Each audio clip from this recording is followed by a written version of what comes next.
오늘 이 시간 함께 은혜 받을 하나님의 말씀은 마태복음 14장 22절부터 33절에 있는 말씀입니다.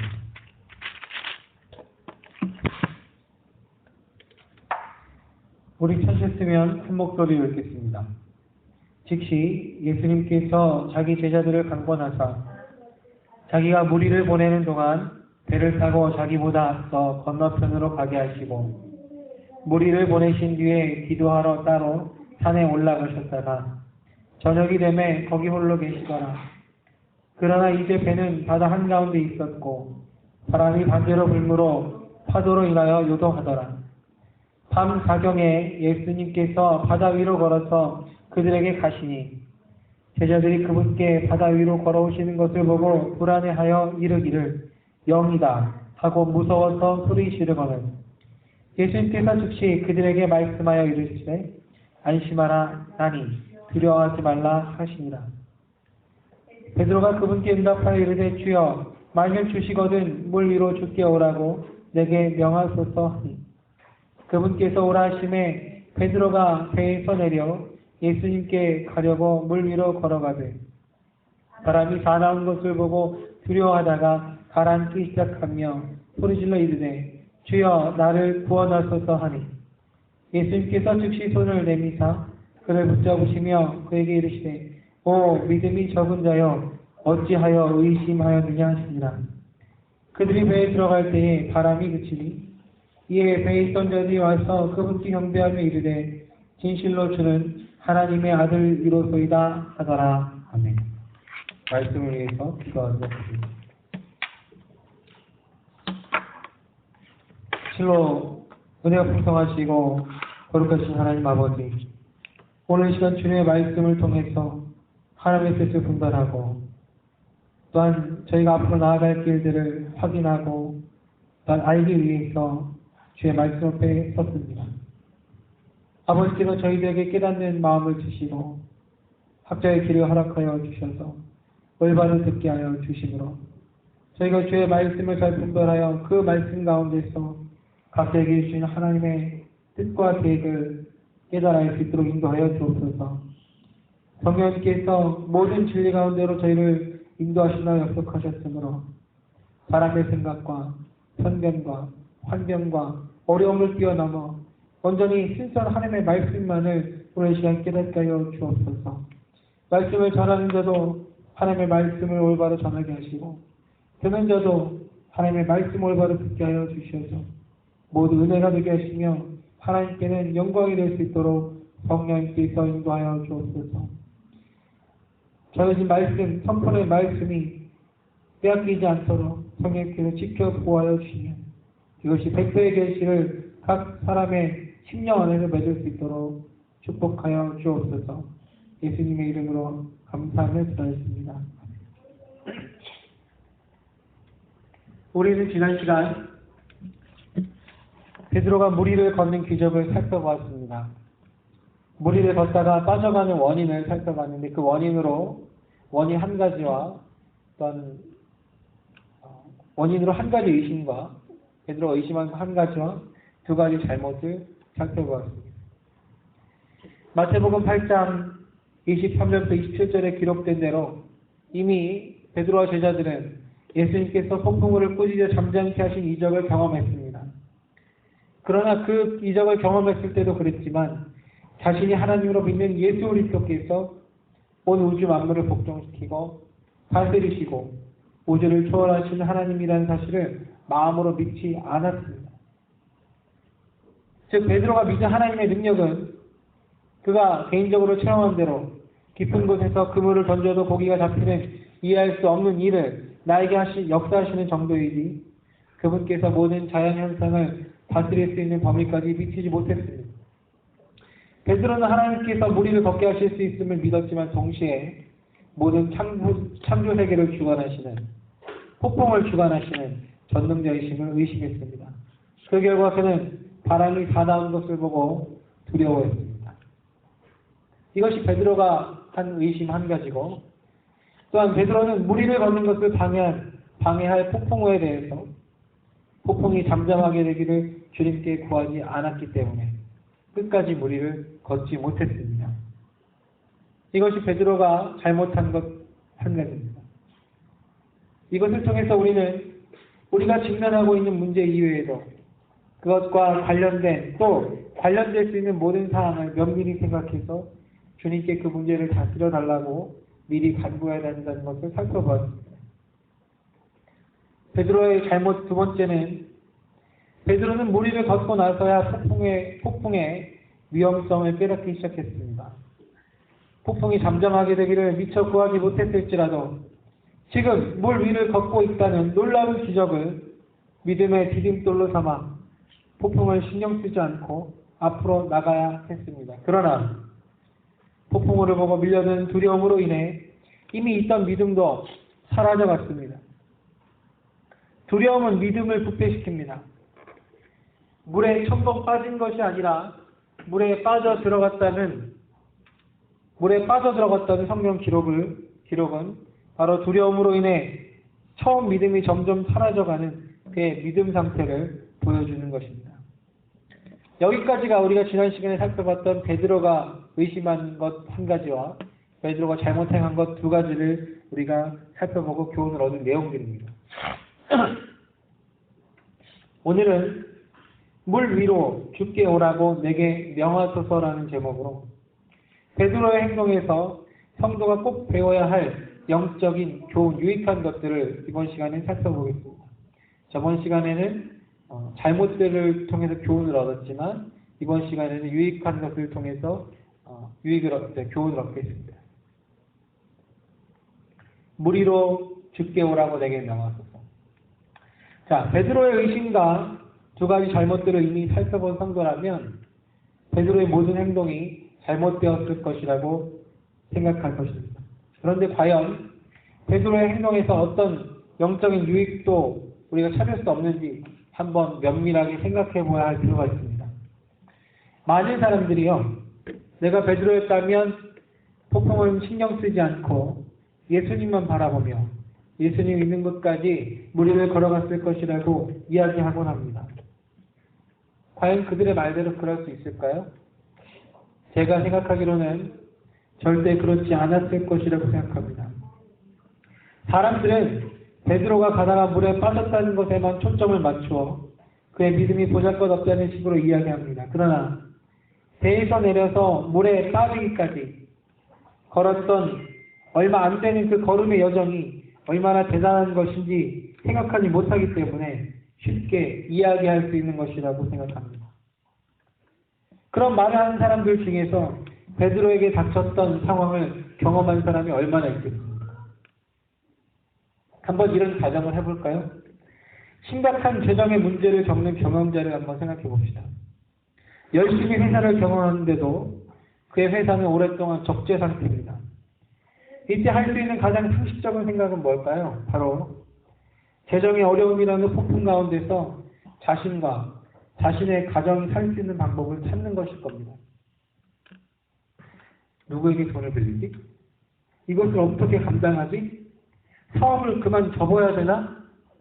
이런저런 생각을 하면서 이렇게 재정의 어려움이라는 폭풍에 대해서 또 그 폭풍으로부터 자신과 가정의 생계를 위해서 집중하기 시작할 것입니다. 때로는 그런 생각에 지쳐 어려움에 처한 사람들이 극단적인 생각까지도 하게 됩니다. 그러한 이유는 어려운 상황으로 인한 두려움 때문입니다. 두려움은 천천히 마음을 부패시키며 동시에 믿음도 좀 먹어갑니다. 그래서 주님께서도 열심을 다하여 내 마음을 지키라. 생명의 근원이 거기서 나오느니라.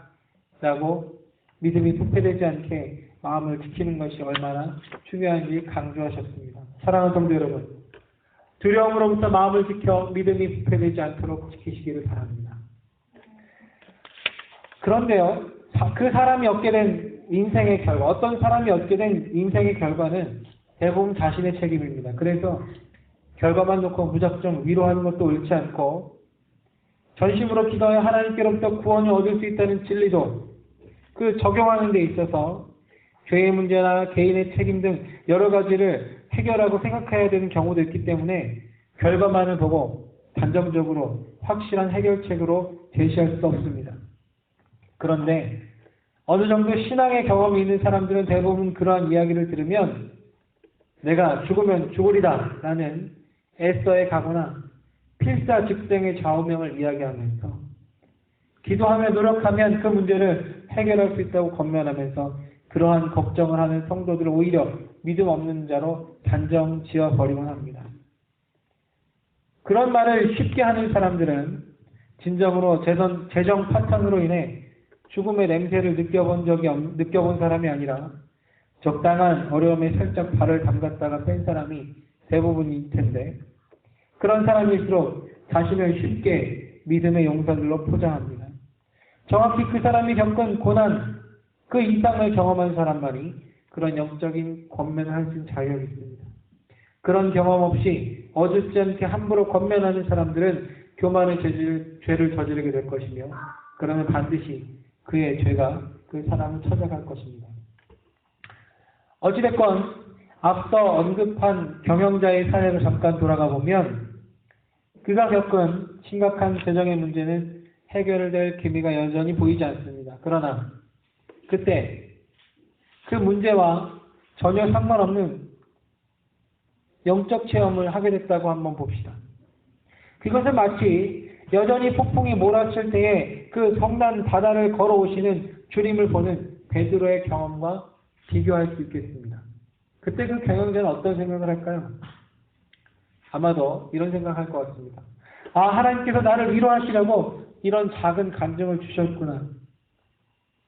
그러나 나는 재정의 문제가 더 급한데 이것은 언제 해결해 주시려나 라고 생각하면서 주어진 간증에 별 의미를 두지 않을 것입니다. 왜냐하면 사람은 자신이 골몰한 문제만을 가장 중요하게 생각하기 때문입니다. 또 그 경영자는 무슨 반응을 보일 수 있을까요? 여러 가지 반응을 보일 수 있겠지만 보통 사람들의 반응이 하나님께서 주신 간증에 민감하지 않고 오히려 자신의 문제만 골몰할진데 폭풍으로 위협받고 있는 베드로는 그때 무슨 생각을 했을까? 우리는 한번 깊이 생각해 볼 필요가 있습니다. 자, 베드로는 지금 어떤 생각을 했을까요? 베드로는 어떤 상황에 처했는지 한번 살펴보기로 하겠습니다. 그는 지금 폭풍이 몰아쳐 목숨이 위협받고 있는 풍전등화의 위태로운 상황에 처해 있습니다. 그와 동시에 사람인지 영인지도 모르고 희미하게 주님의 모습처럼 보이기도 한 형체가 무리를 걸어오는 믿을 수 없는 놀라운 광경을 보고 있습니다. 다른 제자들은 어땠을까요? 마태복음 오늘 25절 보니까 본문 25절 보니까 베드로를 제외한 다른 제자들은 폭풍이 두려워서 막 소리를 지르고 있습니다. 그러다가 이제는 그 영적인 존재로 인해서 다시 두려워서 막 소리를 지르고 있습니다. 계속 소리를 지르고 있어요. 아마 베드로는 멍하니 입을 벌리고 바라만 보고 있었을 것이라고 생각합니다. 왜냐하면 지금 이 본문은 베드로와 제자들을 구별해서 지금 기술을 하고 있기 때문에 제자들은 마가복음에 보면 바람이 반대로 불므로 흰 노를 저어가면서 소리를 지르면서 두려워하면서 있다가 예수님의 영 같은 형체를 보고도 또 그것 때문에 무서워서 계속 정신없이 소리를 지르고 있고 베드로는 그러한 상황에서 그 형체가 무엇인지 넋을 잃고 보고 있었을 것입니다.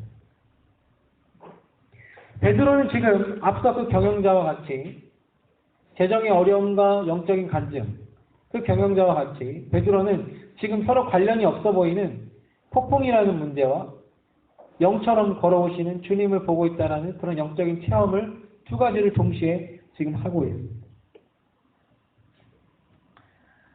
그런 체험을 동시에 하고 있고 또 제자들은 소리를 지르고 있고 이런 상황에서 주님께서는 27절에 보니까 예수님께서 즉시 그들에게 말씀하여 이르시되 안심하라 나니 두려워하지 말라 하시니라 이렇게 위로합니다.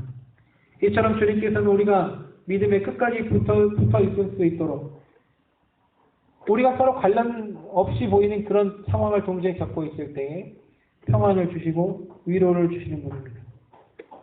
그러한 말씀에 정신 차린 베드로는 그 상황에서 어떤 상황이요? 폭풍으로부터 자신의 목숨을 구해야 하는 위기의 순간에 엉뚱한 생각을 하기 시작합니다.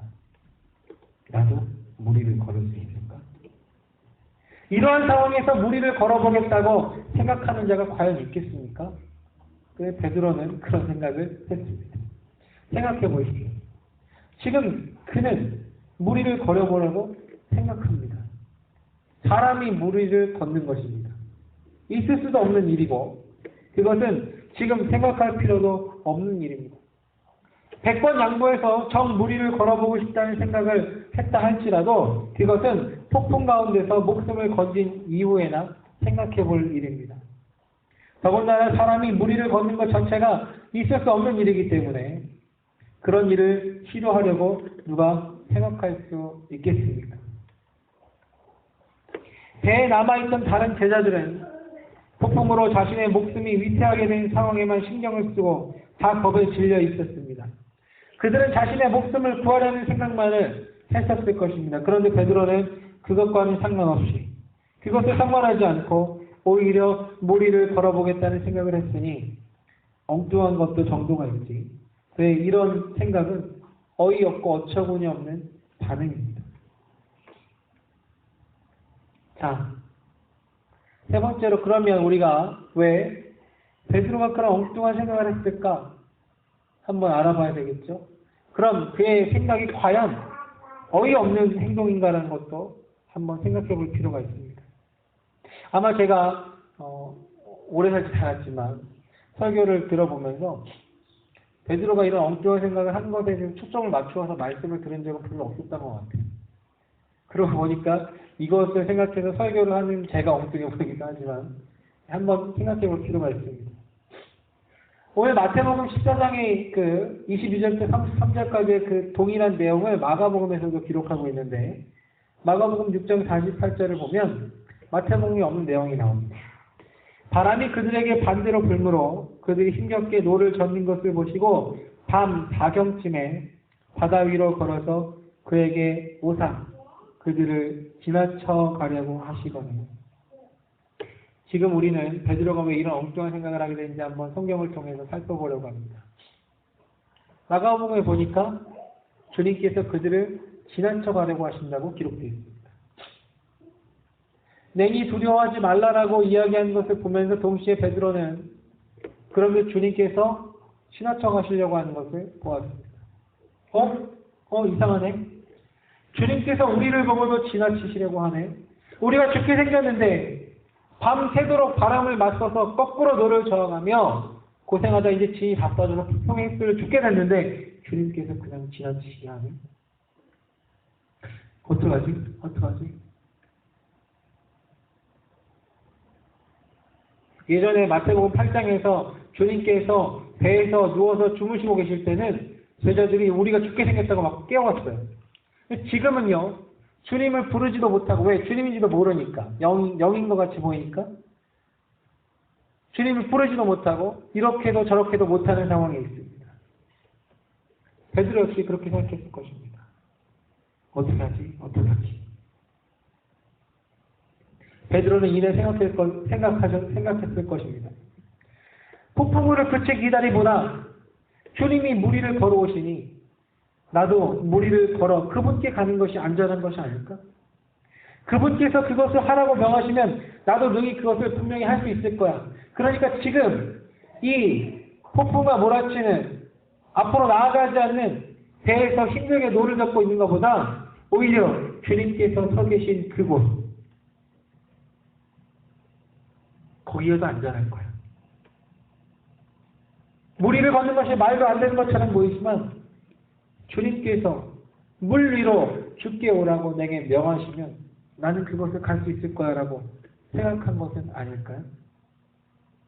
만일 그가 그러한 생각을 했다면 영적 발상의 전환에서 온 믿음의 행위가 분명할 것입니다. 그분께서 있는 것이 가장 안전한 것이고 그분께서 내게로 오시지 않는다면 원망할 것이 아니라 내가 그분께로 가면 된다라고 하는 이런 영적인 발상. 바로 위기의 상황에서 성도가 기도할 때에 내가 기대하는 방식으로 주원의 구원이 일어나지 않아 낙심하고 있다 할지라도 주님을 원망하지 않는 성도들에게 이러한 발상의 전환이 필요합니다. 주님께서 내가 원하시는 방법으로 일하지 않는다 할지라도 주님께서 원하시는 방법으로 일하시는 것을 내가 받아들인다면 그것이 더 좋지 않을까? 이것이 바로 영적인 믿음의 발상의 전환입니다. 아마 베드로는 이러한 영적 발상의 전환, 믿음의 생각을 하셨던 것 같습니다. 사랑하는 성도 여러분, 영적인 발상의 전환으로 믿음의 행위를 하면서 하나님께 올바르고 합당한 믿음의 행위를 드리시기를 주님의 이름으로 부탁드립니다. 자, 만일 이러한 생각이 성경적이라면 왜 주님께서는 때로 이러한 방식으로 일하실지 우리가 또 생각해 볼 필요가 있습니다. 항상 성경을 읽을 때 가능한 모든 것으로 면밀히 생각해 볼 필요가 있습니다. 자, 우리 잠시 간증에 대해서 한번 생각해 볼까요? 간증이 뭐죠? 간증에 대한 사전적 정의를 찾아보면요, 자신의 종교적 체험을 고백함으로 하나님의 존재를 증언하는 일이라고 국어사전에 써 있습니다. 보통 하느님이라고 이렇게 표현되어 있는데 하나님이라고 써져 있는 걸 보니까 아마도 카톨릭에서는 간증이 없는 것 같습니다. 카톨릭에서 하느님이라고 되어 있죠, 그렇죠? 하나님의 존재를 증언하는 일. 개신교에서 쓰는 표현, 우리가 쓰는 표현이죠. 자, 간증은 그런 정의를 갖고 있습니다. 자신의 종교적 체험을 고백함으로. 자, 자신의 종교적 체험이라는 단어를 주목해 보면요, 그 단어의 의미를 좀 살펴보면 그 체험을 어떻게 경험했느냐에 따라서 직접적인 간증과 간접적인 간증으로 나눌 수 있을 것 같습니다.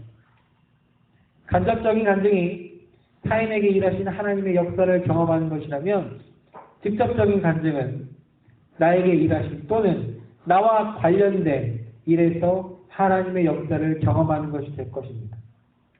사도들은 예수 그리스도를 따라다니면서 넘치도록 간접적인 간증을 경험했습니다. 그렇죠? 그러나 그것이 그들의 믿음을 성장시켜주지 못했습니다. 왜냐하면 오늘 본문의 사건에 대해서 성령님께서는 마가복음 6장 52절에 이렇게 평가하십니다. 이는 그들의 마음이 굳어져서 빵의 기적을 깊이 생각하지 못했기 때문이다.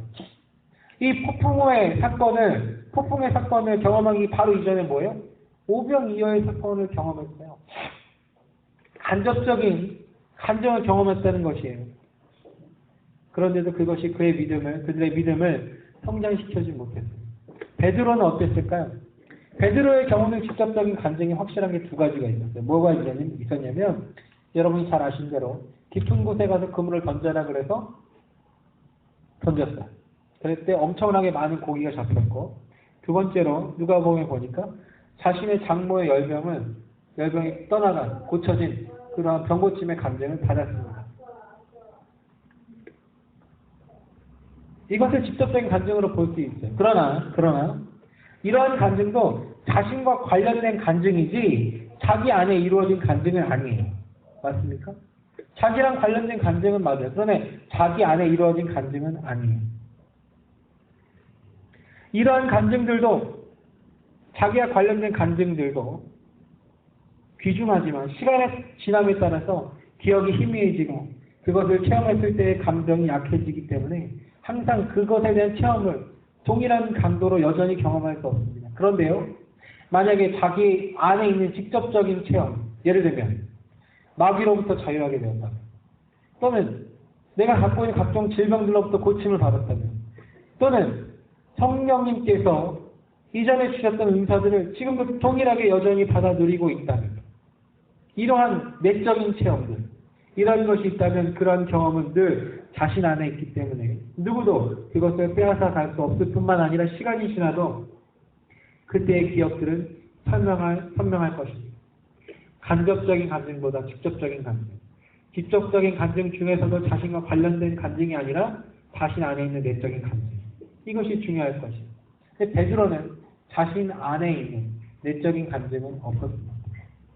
사랑하는 성도 여러분, 빼앗길 수 없는 자신만의 간증을 소유하는 그리스도인이 되시기를 주님으로 부탁드립니다. 자, 간증에 대해서 예레미야를 한번 살펴볼까요? 예레미야 같은 위대한 대언자는 좀 특이하게도, 이것이 바람직하지만 어떤 개인적인 내적 간증보다도 주님의 말씀만으로 기쁨과 마음의 즐거움이 충만하게 되었다 고백합니다. 예레미야 15장 16절에 기록하기를 내가 주의 말씀들을 발견하고 그것들을 먹음에 주의 말씀이 내게 기쁨과 마음의 즐거움이 되었사오니 그 결과 오 주 만군의 하나님이여 나는 주의 이름으로 불리나이다라는 간증을 했습니다. 이것이 무슨 뜻이죠? 이것을 이해하기 위해서는 주의 말씀과 내 기쁨과 마음의 즐거움이 되었사오니 이 사이에 감추어진 진리들을 생각해야 됩니다. 시편 119편 172절에 기록하기를 주의 모든 명령이 공의의무로 내 혀가 주의 말씀을 말하리이다 기록합니다. 주의 말씀은요 명령이에요.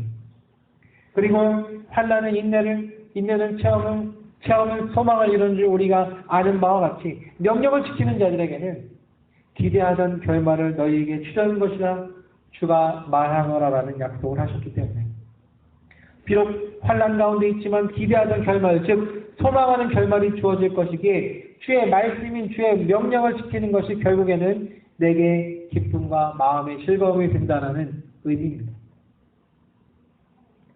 예레미야처럼 말씀만으로도 이러한 기쁨을 누리며 산다면 그는 주의 이름, 즉 그리스도인이라고 불릴 수 있을 것입니다. 사랑하는 성도 여러분, 성경 기록으로 기쁨과 마음의 즐거움을 얻어 늘 승리함으로 그리스도인이라고 불리는 여러분 되시길 바랍니다. 그러나 저를 포함한 많은 그리스도인들이 항상 예레미야처럼 살 수는 없어요. 그리고 베드로와 같이 자신과 관련된 수준의 직접적인 간증도 많이 없어요. 그런 사람들은 어떻게 해야 됩니까? 바로 항상 자신의 일을 입증해야 합니다. 무슨 얘기냐면 직접적인 내적 간증을 얻을 수 있도록 주님께 구해야 된다는 얘기예요. 자기의 일을 입증해야 된다. 시편 기자도 이 명령에 복종했습니다. 시편 143편 5절에 기록하기를 내가 옛날 일을 기억하고 뭐요? 옛날 일을 기억하고 주께서 행하신 모든 일을 모든 일을 묵상하며 주의 손이 행하시는 일을 깊이 생각하네. 옛날 일을 기억해요. 모든 일을 묵상해요. 주의 손이 하신 일을 주님께서 나를 위해서 하셨다고 생각하는 일을 깊이 생각해요. 무슨 얘기냐면 자신의 일을 입증하라는 것은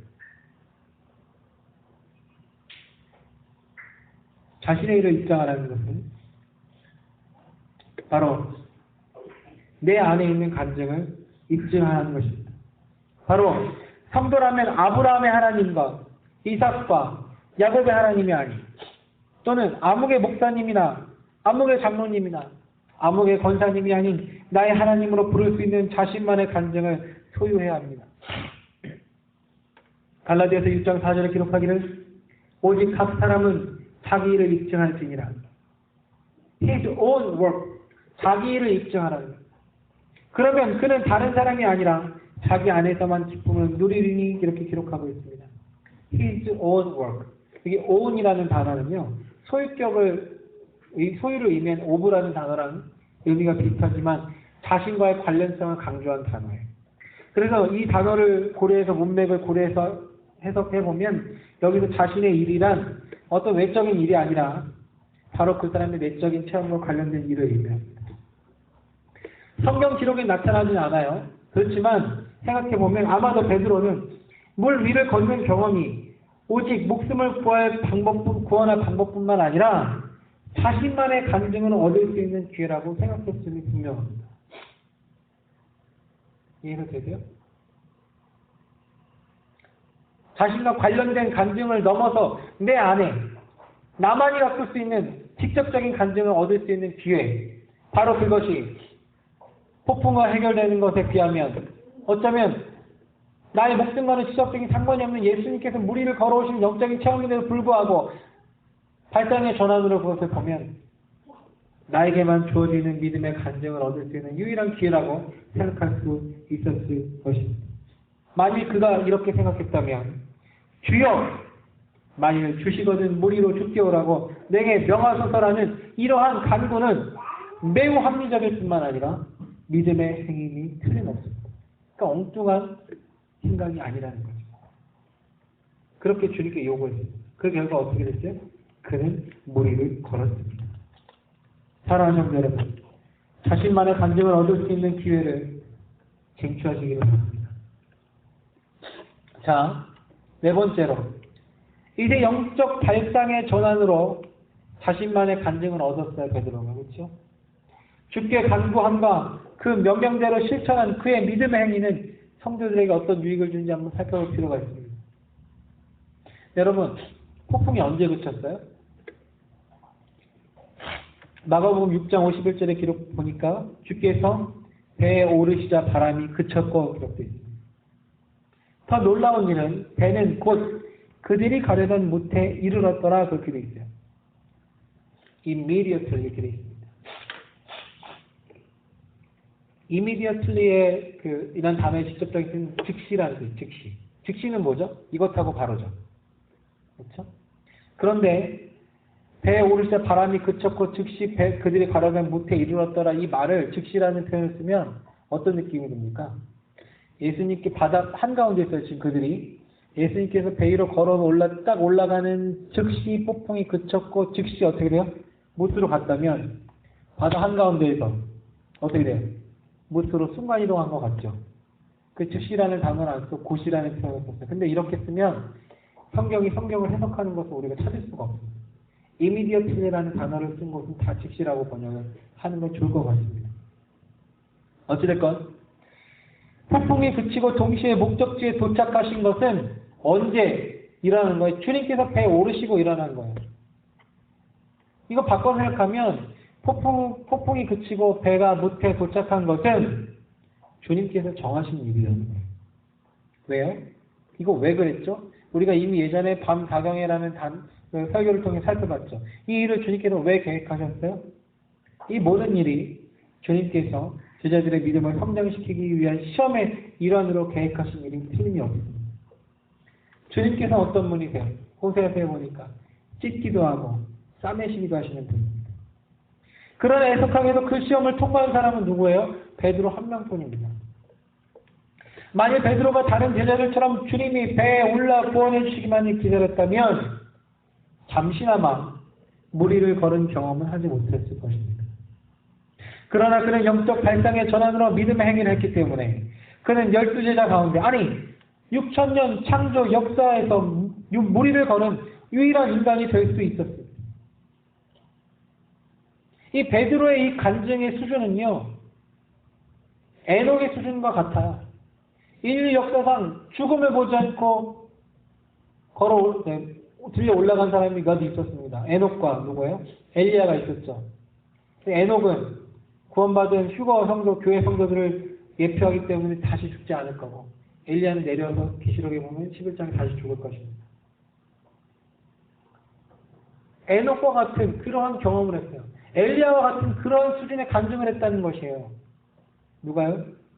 우리가 저 믿음이 없어서 물에 빠진 베드로라고 하는 그 베드로는 그러한 간증을 얻었던 것입니다. 놀라운 간증이에요. 그러니까 베드로를 우리 폄하하면 안 됩니다.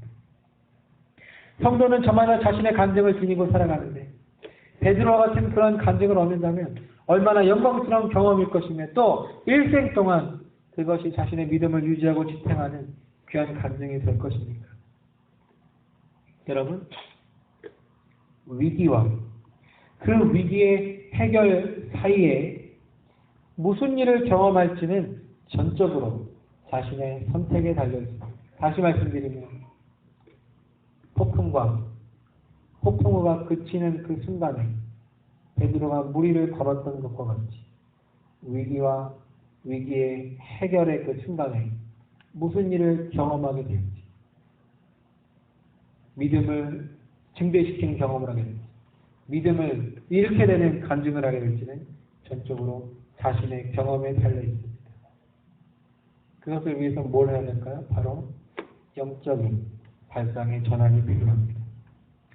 우리가 소위 믿음장이라고 부르는 히브리서 11장에는 발상의 전환으로, 믿음의 관점으로 믿음을 선택하여, 믿음의 선택을 하여 믿음의 보상을 받은 구약 성도들의 good report, 좋은 평판들이 있습니다. 그것을 한번 펼쳐보시기 바랍니다.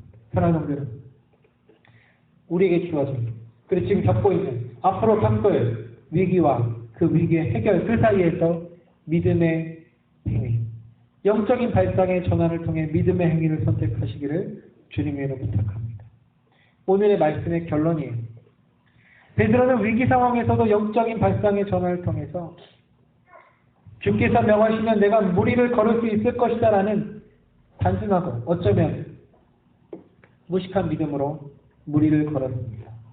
그런데 그러한 요청들이 주여 만일 주시거든 무리로 걸어 주께 오라고 내게 명하소서라고 하는 이 요청이 전혀 엉뚱한 것이 아니라 깊이 있는 통찰과 안목을 통해서 주께 부탁드린 것, 간구한 것이라는 소리 이미 살펴봤습니다. 풍랑을 보지 않고 주님만을 바라봐야 한다는 교훈으로 말씀을 선포해도 은혜로운 설교가 될 수 있을 것입니다만은 그러나 연약한 육신을 입고 살아가는 인생에게 눈에 보이는 직접적인 위험인 풍랑이 먼저 보이는 것은 어쩌면 당연할 수도 있어요. 그렇기 때문에